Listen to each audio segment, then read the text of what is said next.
রাজধানী হাজারীবাগের একটি বাসায় পানির ট্যাঙ্ক পরিষ্কার করার সময় জমে থাকা গ্যাস বিস্ফোরণে শিশুসহ ৪ জন দগ্ধ হয়েছেন। গতকাল রাতে তাদের উদ্ধার করে জাতীয় বার্ন ও প্লাস্টিক সার্জারি ইনস্টিটিউটে জরুরি বিভাগে নিয়ে আসা হয়।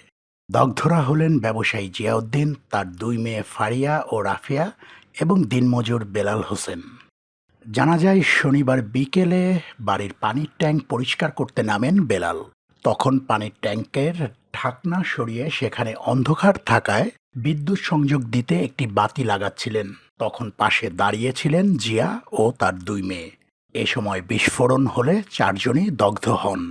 ধারণা করা হচ্ছে পানির ট্যাঙ্কে জমে থাকা গ্যাস বিস্ফোরণে এই ঘটনা ঘটেছে। প্রথমে তাদের উদ্ধার করে জাপান বাংলাদেশ ফ্রেন্ডশিপ হাসপাতালে নিয়ে যাওয়া হয়। পরে উন্নত চিকিৎসার জন্য রাতে সেখান থেকে তাদের জাতীয় বার্ন ও প্লাস্টিক সার্জারি ইনস্টিটিউটে নিয়ে আসা হয়।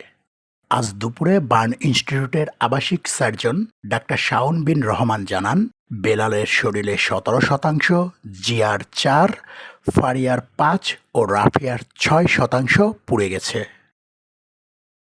Arefin Tanjib, channel I. Bundle থাকলে প্রতি সেনমানিতে টাকা বাঁচবে। বিকাশ সেনমানি বান্ডেল কিনে জিতুন প্রতি লেনদেনে। শুরু হয়েছে Standard Charter channel I agro অ্যাওয়ার্ডের ১০ম আয়োজনের মনোনয়ন গ্রহণ। এবার নতুন ক্যাটাগরি বছরের সেরা ছাদ কৃষক সহ মোট ১৩টি ক্যাটাগরিতে পুরস্কার প্রদান করা হবে। মনোনয়ন গ্রহণ চলবে আগামী ১৫ জুলাই ২০২৫ তারিখ পর্যন্ত।